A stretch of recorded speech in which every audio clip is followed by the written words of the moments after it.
In 1975, he directed Jaws. In 1978, he directed Close Encounters of the Third Kind. In 1981, he directed Raiders of the Lost Ark.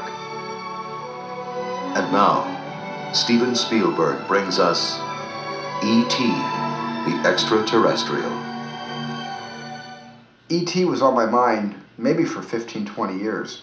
Perhaps for a number of years, somewhat subconsciously, as a fantasy of mine, as a way to, to make myself feel less lonely in my life. And also, it was a childhood fantasy to tell the story of a best friend and a special friend who rescues a young boy from the sadness of a divorce. So E.T. sort of came about in stages for me. I was the writer, and then I became the associate producer on the movie, and I think the main reason I was associate producer is so that I would feel obliged to show up every day, which I probably would have done anyway. But I was lucky enough to be involved with many different aspects of the movie as it went along, including the shooting, of course. But in pre-production, I got to sit in on the casting, meet all the children. I'm keeping him. What is it? He won't hurt you, Gertie. I was in town, and I had done 2 other things before that. And I was doing post-production work on one of these projects, and didn't really even have an agent. And somehow I got this meeting set up and went in for an audition. Can't take him.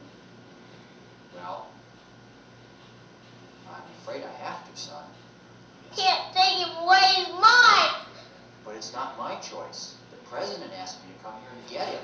I don't care what the president says, he's my best friend! And you can't take him away! Everybody in the room was in tears. I just remember turning to Henry and saying, "Okay, kid, you got the part." "Okay, kid, you got the job." At first, he really just wants to meet you and get to know you, and I was so happy to have a grown-up that would listen to me talk, and he believed in my stories, and he loved them, and it made me feel so good and alive.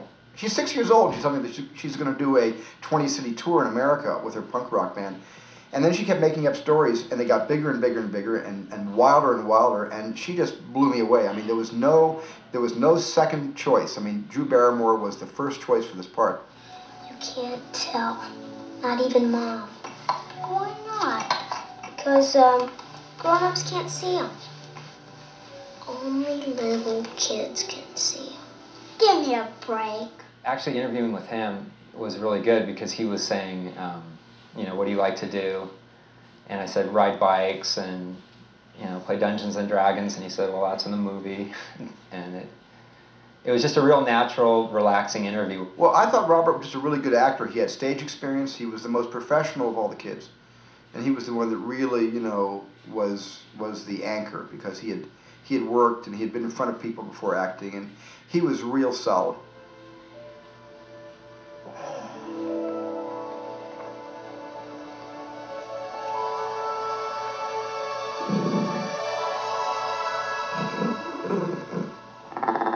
I really think that a big part of the reason the movie hasn't aged very much and it feels somewhat timeless is because, in a sense, it was never designed to be an effects movie. And so, even though we had to create that creature with the technology that existed then, Steven shot E.T. as a character.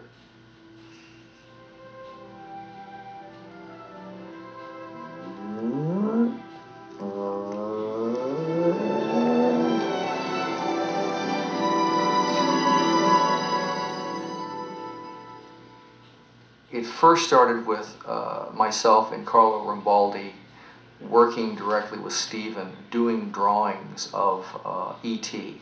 And in the early stages, we didn't really know what E.T. was going to look like because we were just sort of talking about him, okay? I think that we actually, at some point fairly early on, had set down some ground rules. That is that E.T. isn't a monster. As I remember saying to Carlo, here's some pictures of Albert Einstein, Ernest Hemingway, and Carl Sandburg. I love their eyes. Can we make E.T.'s eyes as frivolous and also wizened and as sad as those three icons. The thing I really remember very specifically working with Stephen was actually going into his office and he's having all these books and saying, here, those are neat eyes, that's a neat mouth, look at this person. And I mean, they were really interesting because they would be some very, very, very old people. And you'd get these very old wizened eyes and stuff. And he would say, yeah, he said, I see that, that's nice. The way we worked with this stuff is Carlo and I would go away for a day or two and we would just draw a lot of stuff. We would just basically shotgun. And then we would go back to Stephen's office and we would basically pin the stuff up on the wall, and then Stephen would look at them and say, well, you know, I like that, or I like a bit of this, or that's an interesting nose, or whatever. Carlo did a number of versions in clay, and I stood over Carlo and worked with him. I'm not an artist, so I didn't touch the clay, but I would say too scary, too Disney, too sweet. And finally, this creature did emerge from clay after a couple of weeks that was E.T., that became E.T.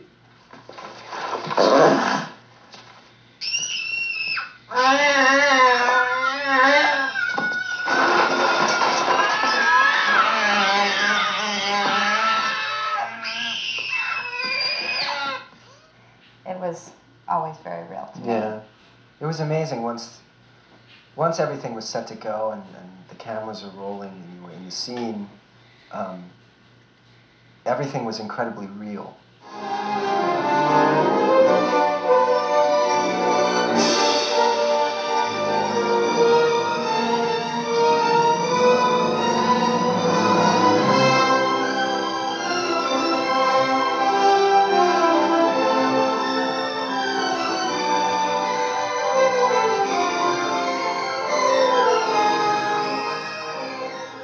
He is the cutest alien I have ever met and seen.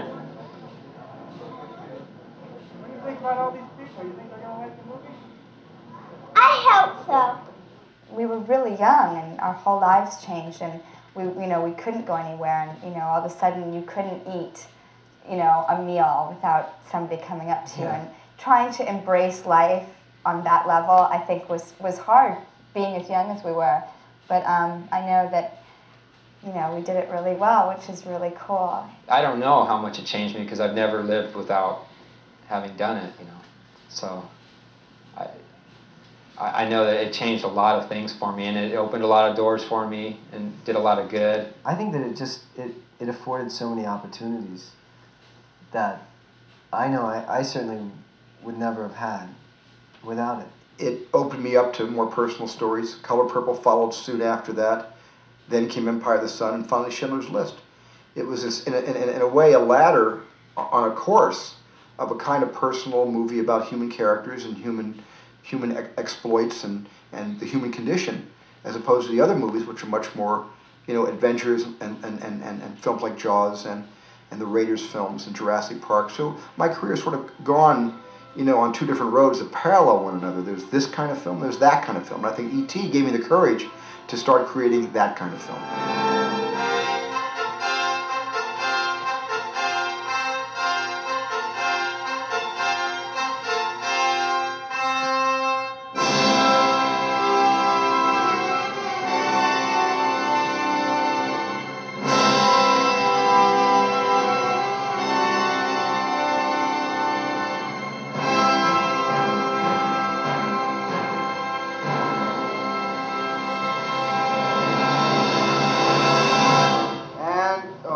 Cut.